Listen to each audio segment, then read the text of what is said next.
ECP has been calling upon PTI to hold its intra-party elections since 24th May 2021. At that time, PTI was in the federal government and in some provinces. Therefore, it cannot be stated that ECP was victimizing PTI. Nonetheless, we wanted to satisfy ourselves that the ECP had not acted malafide or for ulterior reason, or that PTI was discriminated against.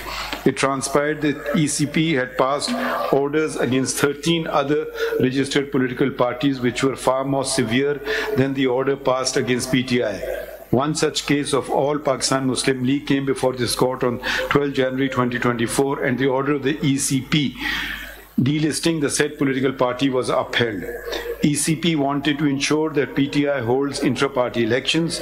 The mere production of a certificate stating that such elections were held would not suffice to establish that intra-party elections had been held when a challenge was thrown to such an assertion. Nor, in our opinion, should ECP concern itself with minor irregularities in the holding of a political party's elections. However, in the instant case, not even prima facie evidence was produced to show that a semblance of elections had been held.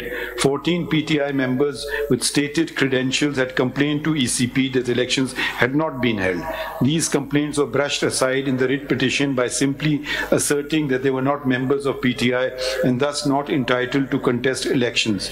But this bare denial was insufficient, particularly when they had credibly established their long association with PTI. And if any member of a political party is expelled, it must be done in accordance with Section 205 of the Act, but no evidence in this regard was forthcoming. Democracy founded Pakistan, a fundamental aspect of which is the ability to put oneself forward as a candidate and to be able to vote, both within a political party and in general elections. Anything less would give rise to authoritarianism, which may lead to dictatorship.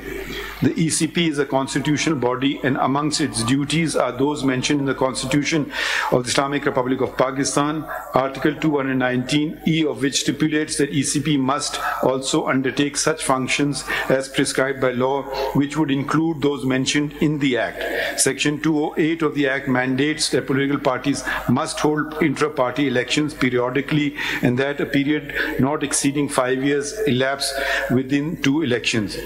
It further stipulates that every member of a political party, quote, be provided with an equal opportunity of contesting election for any political party office.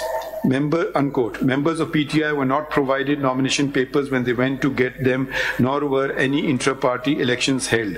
Incidentally, the notice issued by PTI Secretariat that their elections were to be held in Peshawar, but did not mention the venue. And then the venue was shifted to Chamkani, which is a village adjacent to Peshawar. Neither before the Lahore High Court nor before the Peshawar High Court any provision of the Act, including Section 215(5), was challenged.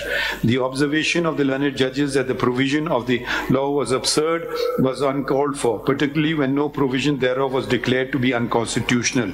Surprisingly, no declaration was sought nor given that intra-party elections were held in PTI, let alone that the same were held in accordance with the law. If it had been, a still benefit to such a political party was being withheld. But if intra-party elections were not held, the benefits accruing pursuant to the holding of elections could not be claimed. We also do not agree with the learned judges that the ECP did not have, quote, any jurisdiction to question or adjudicate the intra-party elections of a political party. If such an interpretation is accepted, it would render all provisions in the Act requiring the holding of intra-party elections illusory and of no consequence and be redundant. Therefore, for the aforesaid and detailed reasons to follow, this petition is converted into an appeal and allowed by setting aside the impugned order and judgment of the Peshawar High Court passed in WP number 6173P of 2023. Resultantly, the order of the ECP dated 22 December 2023 is upheld. Thank you.